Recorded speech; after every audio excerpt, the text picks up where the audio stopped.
Hello everyone, and welcome to another episode of Fanfiction Friday. Um, Now before we start, I'm gonna say I'm sorry for missing the last couple of weeks.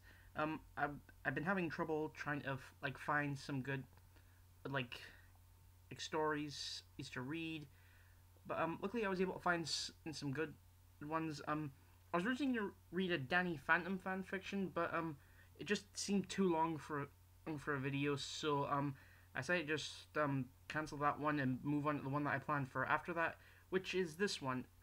It's called Daddy's Girl. It's a Johnny Test fanfiction by TheAlmightyUltimix, who is a really good fanfiction writer. Definitely go check them out. Oh, it's I've actually been a follower of TheAlmightyUltimix for a really long time. I'm definitely write some really good fanfic, so definitely check them out. So let's get started with Daddy's Girl. The door to Johnny's room suddenly slammed open, startling the poor dog that had been peacefully napping on the bed. The loud noise had spooked said dog so badly that he woke up with a yelp and promptly fell off the bed. The dog groaned in pain before opening his eyes and glaring at the young boy that had slammed the door in the first place. "I'm bored," the boy said. The body, apparently, because that's what's written. Then do something, the dog replied, irritation clear in his voice. But the boy heard the irritation but ignored it. "I don't know what to do," he said, and then flopped on the bed. Dookie rubbed his eyes inwardly, groaning to himself, but kept silent. "Why don't you play some video games?" he suggested, hoping to get rid of the boy so he could go back to sleep. "Beat 'em all. Watch TV? Nothing except stupid cop shows." Okay, pause for a second. What is wrong with cop shows? Unless he's not talking about crime dramas, in which case I understand what you mean. Back to the story. "Go to the skate park?" Dookie said. Seconds away from leaping up and strangling his owner. The boy in the bed thought about it for a minute. "Will you come with me?" "No," was Dookie's quick reply. "Come on, it's no fun unless you got someone to skateboard with. Don't make me use one of my sad and sappy speeches on you." Dookie groaned outwardly this time, debating whether or not to go. "If I come with you, you've got to promise to let me sleep for as long as I want afterwards." "Deal," the boy said excitedly as he jumped off the bed and raced out the room. That's weird, I just saw a flash on the screen there. Don't know what happened. FML, Dookie, he thought as he watched Johnny go. 10 minutes later, Johnny and Dookie had arrived at the park and were already shredding up the track. The park seemed unusually empty for such a nice day, but neither human or animal was complaining. They skated over an hour, doing jumps and complicated tricks off the many ramps and guardrails the park provided. "Hey Dookie, watch this," Johnny yelled. With a strong kick, he propelled himself forward, building speed fast as he got closer to a ramp. All of a sudden, a girl riding a skateboard came racing in front of him.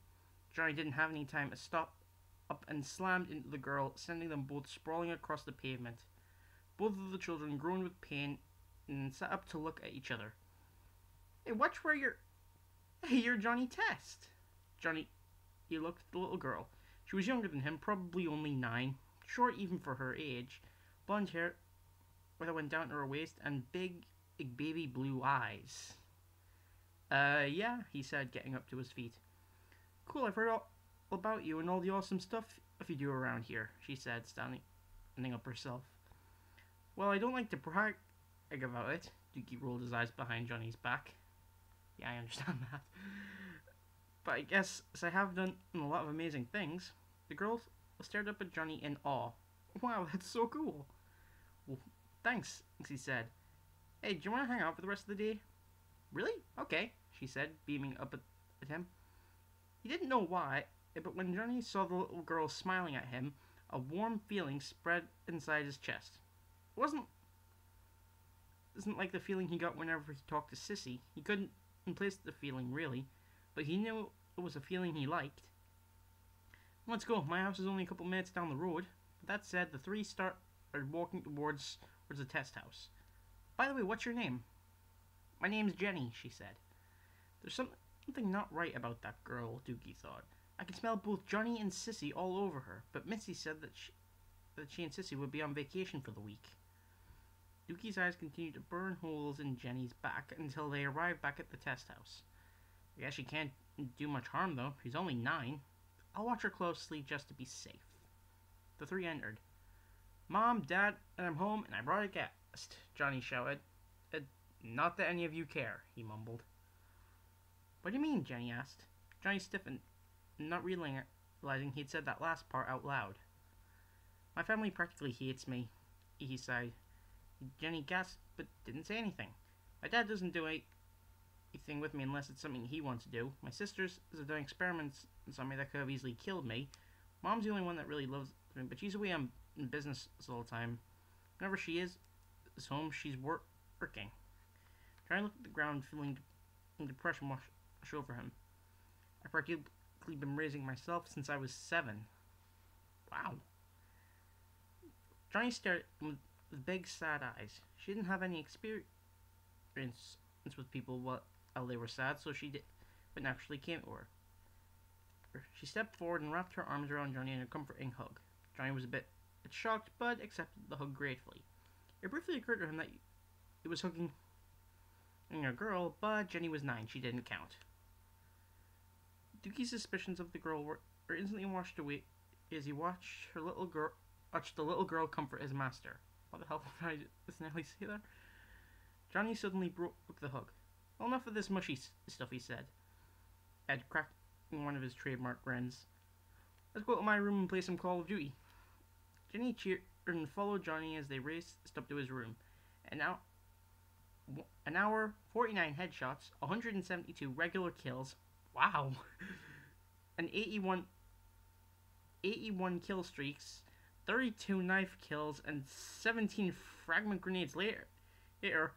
Okay, who the hell is that good at Call of Duty? Not even my friend Tom's that good.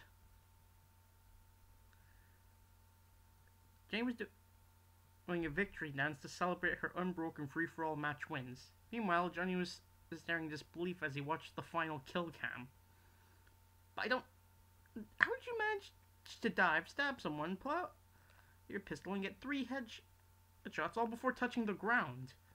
Johnny tossed her control in the air and caught it. You should see my daddy play. He's the highest ranked player in the world. Johnny couldn't believe what he was hearing.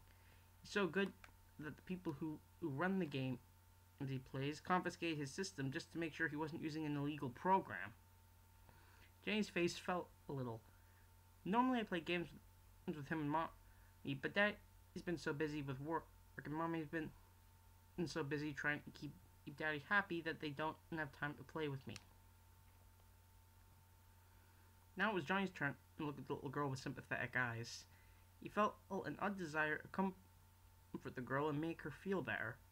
But don't worry about it. I'm sure your parents won't be busy much longer, and they'll share with attention and make it up to you. Jenny suddenly sprang forward and wrapped her arms around Johnny, nuzzling her head into the crook of his neck. The boy was shocked, but didn't complain and hugged her back. Why don't we put a movie on? Jenny crawled onto Johnny's bed and Johnny searched through his DVD collection. He figured he should find a movie that was more tamed compared to his usual choices, since he was watching it with a 9-year-old. Finally, he decided on Red. Plenty of action and violence, but with little gore. Oh, I gotta check that film out. He put the disc into his gaming system and crawled up beside Jenny. The little girl seemed to enjoy the movie a lot and didn't mind the more graphic scenes. Still, Johnny watched her reactions, careful for any signs that she wasn't enjoying it. About halfway through the movie, Jenny's eyes began to droop. It was getting harder for her to keep back her yawns. She shifted over in the bed and rested her head on Johnny's arm. Johnny put his free arm around Jenny and noticed that she had fallen asleep. He felt his own eyelids getting heavier. He closed his eyes, thinking he would only arrest him for a second and ended up falling asleep. We've all been there. A few hours later, Lila Test walked through the door. She was tired and sore and glad to be home. She walked into the kitchen and threw her purse on the table. "Hi, honey, I'm home," she said softly to her husband, who was busily working away in the kitchen. "Lila, do me a favor and get the meat out of the freezer upstairs. I'm making meatloaf," he said, not even bothering to look over his shoulder at his wife when he said this. Lila bit her bottom lip and resisted so tempting urge to tell the man and to go fuck himself. Instead, she just turned on her heel and did what her husband asked. She briefly wondered why she still called him her husband. Looking down at her left hand in the absence of the wedding ring she had thrown out months ago. Wow. On her way past Johnny's room, she noticed that his TV was playing. Curious, she opened the door a little and peeked inside. The first thing she saw was the main menu for Red, and the next thing shocked her so much she nearly fell over. On the bed was her son, as well as a little girl she didn't know. The little girl was using Johnny's chest as a pillow and had an arm wrapped around him. Johnny was laying on his back with his arm loosely holding her and had his head tilted so that his chin was resting on top of her head. Lila's first thought was to immediately wake them up and demand an explanation, but then the little girl's face scrunched up and she shuddered, obviously having a nightmare. Maternal instincts took over and she moved over to comfort her, but before she could, Johnny seemed to sense her distress and tightened his arm around her.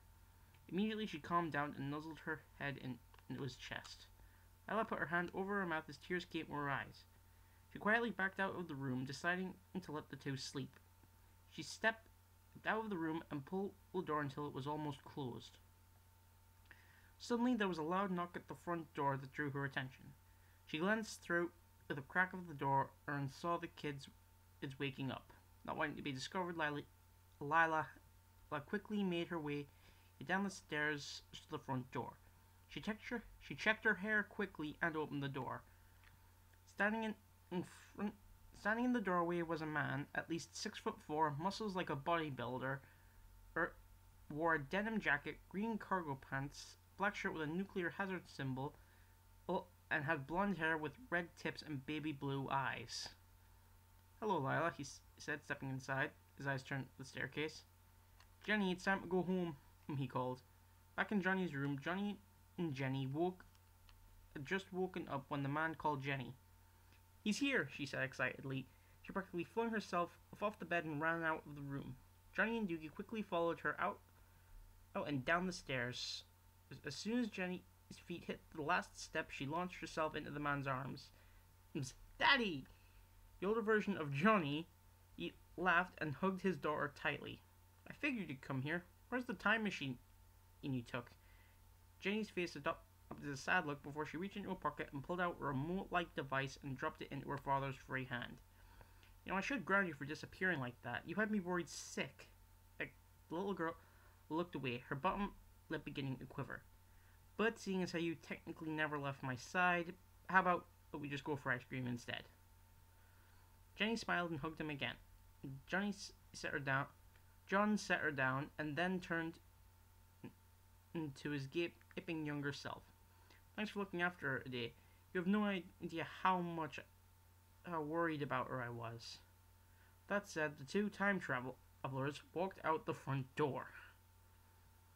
There was a short silence in the room before Johnny's eyes rolled in the back of his head and he hit the floor completely out cold.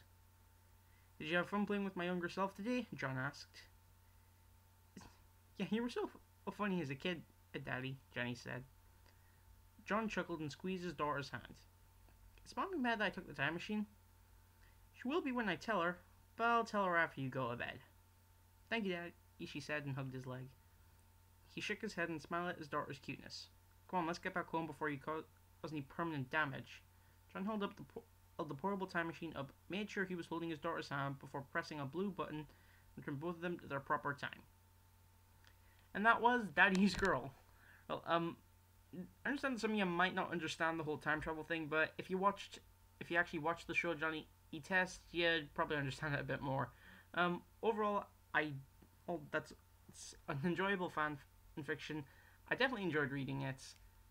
It's and I would assume the Almighty Ultimix had some fun in writing it. So yeah, that's definitely one that I'd recommend. So for next week's episode, I'm actually going to be reading another one from the same writer. Um, it it's actually I'm going to be reading 5 in a row from the same writer, and that's including this one.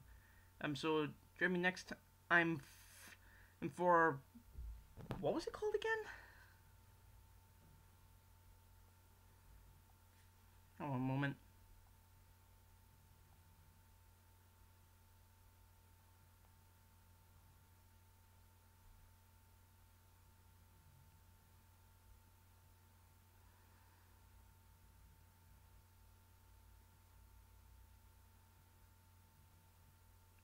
Here it is. Puzzle Games and Revelations. So I'll be reading that one next time. I hope you guys enjoyed this. I definitely enjoyed it, and I'll see you next time. Bye.